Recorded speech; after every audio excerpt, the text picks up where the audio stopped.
بسم اللہ الرحمن الرحیم۔ السلام علیکم۔ سعودی عرب کے مختلف الیکٹرانک، سوشل اور دیگر جو بھی پرنٹ میڈیا ہے، ایک اہم خبر کافی زیادہ گردش کر رہی ہے کہ کیا سعودی عرب سے آنے اور جانے والے افراد پر کوئی سفری پابندیاں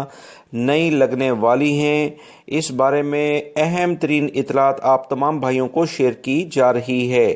تاکہ بروقت جو کیے گئے اقدامات ہوتے ہیں، لیے گئے اہم سٹیپس ہوتے ہیں، اس سے آنے والے دنوں میں آپ کو کافی زیادہ جو مشکلات ہو سکتی ہیں اس سے بچا جا سکتا ہے۔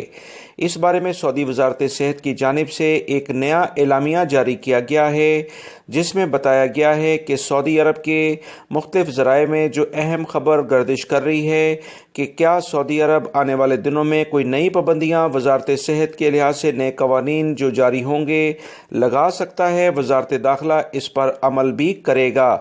خبر کی مکمل تفصیلات آپ تمام بھائیوں سے شیئر کی جاتی ہے۔ دوستو، آپ سے ریکویسٹ ہے کہ ویڈیو کو لائک کر کے اپنے دوستوں سے بھی شیئر کیجیے گا تاکہ اہم ترین خبر جو شیئر کی جا رہی ہے انہیں بھی اس بارے میں ابھی سے پتہ چل سکے۔ سعودی وزارت صحت کے جو وزیر ہیں ڈاکٹر توفیق الربیہ، انہوں نے بتایا کہ اہم ترین سعودی حکومت کی جانب سے جو ایک ہیلتھ پاسپورٹ کے نام سے ایک سیٹ اپ شروع کیا گیا ہے، اس کا مقصد سعودی عرب میں موجود تمام افراد کی صحت کو مد نظر رکھنا ہے۔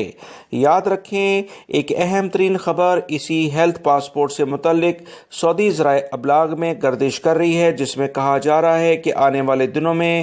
سعودی عرب یا دیگر ممالک میں آنے جانے کے لیے یہ ہیلتھ پاسپورٹ لازمی قرار دے دیا جائے گا۔ بہت سارے لوگوں نے اہم سوال توکلنا ایپلیکیشن پر پوچھا کہ کیا ہیلتھ پاسپورٹ آنے والے دنوں میں سعودی عرب میں آنے جانے کے لیے استعمال ہوگا، تو اس کے جواب میں انہوں نے کہا کہ فی الوقت ابھی سعودی حکومت کی جانب سے ایسی کوئی شرط نہیں رکھی گئی ہے، مگر آنے والے دنوں میں یہ ہو سکتا ہے کہ مختلف ممالک کا سفر کرتے وقت یہ توکلنا ایپلیکیشن کے ذریعے جو ہیلتھ پاسپورٹ، یعنی جن لوگوں نے انجیکشن لگوا لیے ہیں، ویکسینیشن لے لی ہے، وبائی مرض کرونا کی دونوں ویکسینیشن لے لی ہے، ان کو جاری کیا جا رہا ہے۔ تو ہو سکتا ہے کہ آنے والے دنوں میں مجاز اتھارٹیز مختلف ممالک کی اور ہو سکتا ہے عرب ممالک میں بھی یہ باقاعدہ نافذ کر دیا جائے کہ اس کے بغیر کوئی شخص سعودی عرب یا دیگر ممالک میں داخل نہیں ہو پائے۔